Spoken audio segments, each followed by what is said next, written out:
Começa agora o quadro Explique Direito com Tássia Silva.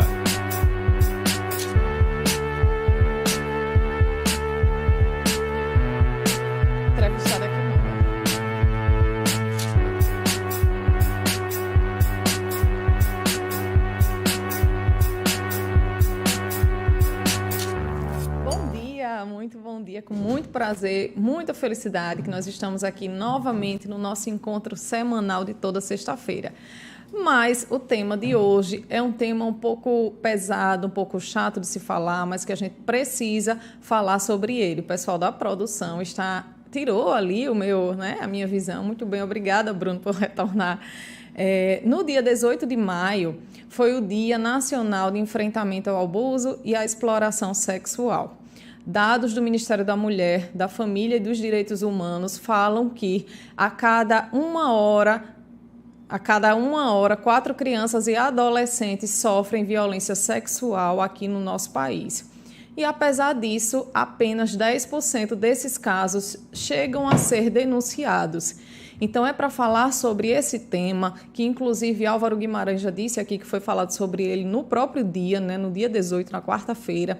Só que é um tema tão sério que a gente precisa tanto falar sobre ele, que nós trouxemos aqui no Explique Direito de hoje a advogada criminalista aqui da nossa cidade de São Miguel dos Campos, doutora Carla Lins. E eu queria, doutora Carla, primeiramente agradecer pela sua presença. Já é uma parceira aqui do programa Tribuna Livre, do quadro Explique Direito. Sempre que a gente convida, ela de pronto, diz sim, eu vou. Inclusive, falei com ela ontem, vamos levar esse tema amanhã no quadro, e ela, vamos. Então, eu gosto de pessoas assim, que a gente lança o convite que na hora já aceita. Doutora Carla Lins, eu queria que você começasse explicando para o público, para os ouvintes, por que o dia 18 de maio? Bom dia a todos e a todas que estão nos ouvindo em casa. Bom dia, Álvaro. Obrigada mais uma vez pela receptividade. Bom dia, doutora Tássia. Sempre antenada aí com os temas atuais, com os temas sociais. A Tássia é uma mulher realmente à frente do nosso tempo.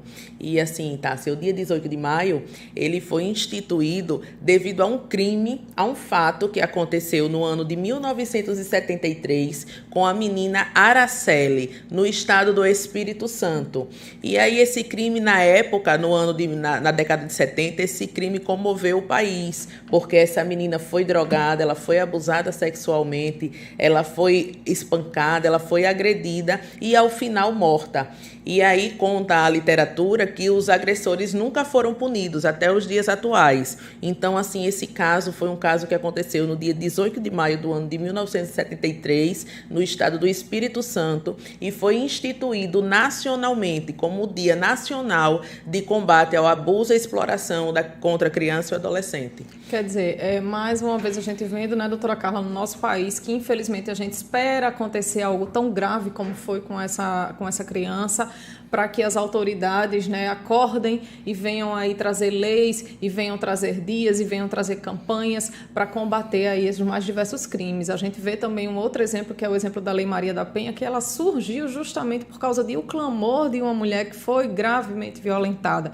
Então, chamo aqui, inclusive, a atenção da população para que a gente não precise esperar que fatos tão graves como esses e das nossas autoridades também aconteçam, para que a gente venha acordar e lutar aí pelos nossos direitos, pela proteção das nossas crianças e dos nossos adolescentes. Doutora Carla, eu queria que você explicasse um pouco para as pessoas de casa qual é a diferença, que inclusive nem eu sei, entre abuso e a exploração sexual. Pois é, doutora Tássia. A principal diferença se dá pelo fim econômico, pelo fim lucrativo, Quando a gente fala em exploração, nós percebemos que há a intenção do explorador sexual do menor e do adolescente em obter uma vantagem lucrativa, em obter um retorno financeiro. Por isso nós vemos comumente, diariamente nos jornais, a questão daquelas operações de combate à pornografia infantil. Por quê? Porque justamente nesse material virtual, nesse material digital, há um retorno financeiro, há a possibilidade da comercialização desse material. Desta forma, desse modo, se dá a configuração da exploração sexual, porque o abusador, o explorador, Desculpa, o abusador não, o explorador, ele visa o retorno financeiro. A exploração, ela tem o caráter lucrativo, da mesma forma que não só de modo digital, de modo virtual, mas também quando o genitor, a mãe ou o pai, de repente oferece, dá à criança para que seja usada sexualmente por um terceiro e, em troca disso, recebe um valor financeiro também, recebe uma vantagem financeira em troca disso. Esse é basicamente o exemplo, o conceito da exploração. E o abuso é quando, por si só, ele tem o caráter sexual, unicamente sexual. É para satisfazer o prazer do abusador. É quando o abusador não vai obter vantagem econômica sobre aquele ato sexual, e ele está fazendo por então somente para se satisfazer sexualmente, para sentir prazer abusando da criança ou do adolescente. E aí, Tássia, eu vou abrir um parênteses aqui só para a gente conceituar, para a gente entender até que faixa etária se conceitua criança e adolescente. Para que a gente não confunda com aquele conceito de vulnerável. Sim. A gente não conversou sobre isso antes de entrar aqui na sala, mas eu lembrei porque nós conversamos sobre isso lá no dia 17 na escola Ana Lins, quando a OAB levou esse tema aqui para a escola, para que a gente pudesse divulgar esse tema, debater com os alunos, que foi uma oportunidade riquíssima, né? Esse papel social é muito válido da OAB na escola, e nós conceituamos, né, essa questão da faixa etária da criança e do adolescente. De acordo com o Estatuto da Criança e do Adolescente, a criança e adolescente é aquela pessoa, é o ser humano de 0 a 17 anos. Sim. Ou seja, no código a gente fala assim, 18 anos incompletos. Sim. É de 0 a 18 anos de incompletos. Então, são 17 anos. Esse é o conceito de criança e adolescente, que se difere do Código Penal quando a gente fala do vulnerável. O vulnerável é até 14 anos. A partir de 15 anos já não é mais vulnerável. A gente não se fala mais em estupro de vulnerável. Mas a criança e adolescente, protegida pelo Estatuto da Criança e do Adolescente, é de 0 a 18 anos incompletos. Doutora Carla, é importante você fazer essa diferenciação tanto do conceito do que é abuso, do que é exploração sexual, para que as pessoas entendam, assim como trazer também um conceito de o que é criança e adolescente para fins do Estatuto da Criança e do Adolescente, porque nesses casos de abuso e de exploração sexual se aplica ao Estatuto da Criança e do Adolescente. Então, se você tem até 17 anos e 11 meses, né, ainda não completou os 18 anos, será aí abrangido e protegido pelo Estatuto da Criança e do Adolescente. Nós vivemos aqui em São Miguel dos Campos e a Rádio 99,5 alcança aí diversos municípios cortado, né, margeado pela BR-101. E é uma BR que a gente vê muitos caminhoneiros passando por elas e a gente sabe que, infelizmente, nesse trecho, né, nas rodovias, nas BRs que cortam o Brasil inteiro, tem muitos casos de exploração sexual. Então, a gente faz aqui um apelo, né, um apelo à sociedade, um apelo à população, que se vê alguma criança perdida, entre muitas aspas, né, ali margeando a BR, entra em contato com o Conselho Tutelar, vai aqui no posto da Polícia Rodoviária Federal, diz que viu uma criança, que viu um adolescente que acredita que está perdido, porque você vai estar salvando uma vida, você vai estar aí ajudando uma vida, tirando uma vida desse meio de exploração, porque certamente se ela está ali, ela não queria estar, alguém colocou, algum adulto, né, doutora Carla, colocou aquela criança ali para explorá-la sexualmente, ganhar ali em cima do corpo daquela criança, daquele adolescente, um valor financeiro, um valor econômico.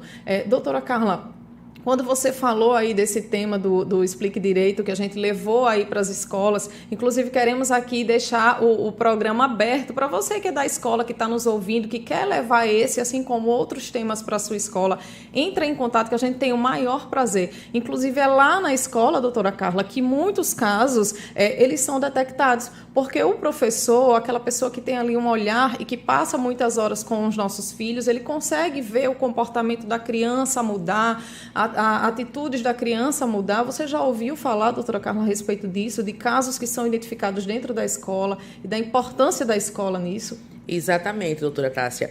Assim, nós vemos, né, nós reconhecemos a escola como o mais importante espaço de enfrentamento às violências, seja ela violência contra o menor e contra o adolescente, sexual, seja ela violência doméstica contra a mulher.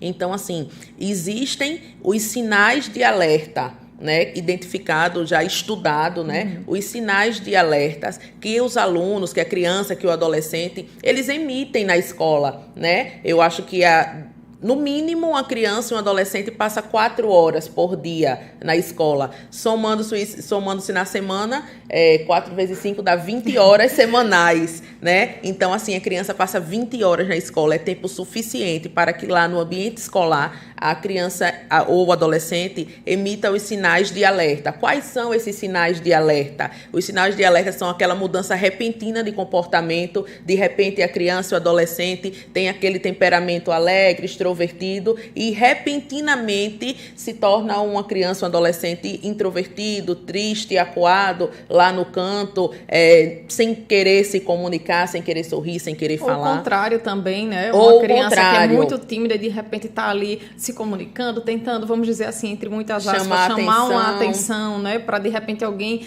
vem aqui conversar comigo e de repente é isso que ela quer, né? Exatamente. Que alguém note, perceba sua mudança de comportamento e chame ela para conversar e tenha uma oportunidade para que aquela criança se sinta ali à vontade e segura para contar.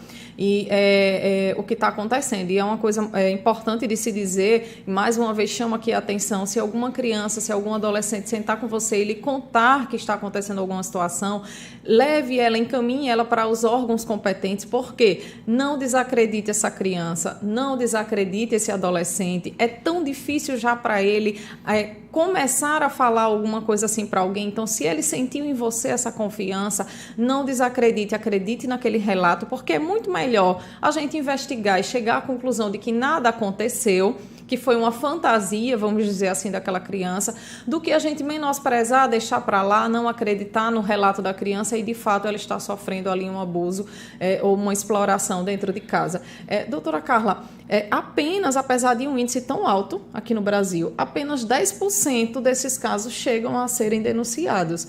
A que você remete esse índice assim tão baixo? É verdade. Eu, particularmente, a minha ótica, o meu entendimento, a minha visão, é que eu atribuo isso ao fato, a questão de que a maior parte dos abusadores, das pessoas que cometem os abusos, são os mantenedores do lar. São os pais ou os padrastos. Isso são estatísticas, não sou eu que estou dizendo, são estatísticas do Disque 100. No ano de 2019, foram atendidas pelo Disque 100, que é um canal que nós vamos daqui a pouquinho explicar como funciona, 17 mil denúncias de abuso e exploração contra criança e adolescente. Dessas 17 mil, elas aconteceram, na sua grande maioria, no lar, né, que é o lugar de conforto, que é o lugar de confiança da criança e do adolescente, e a grande maioria delas foram, a maioria esmagadora, elas foram cometidas por pais ou padrastos, que são justamente as pessoas que trabalham para trazer o alimento, para custear o lar, que de repente a mãe ali não trabalha e depende unicamente dessa renda. Então, eu particularmente, eu entendo, eu atribuo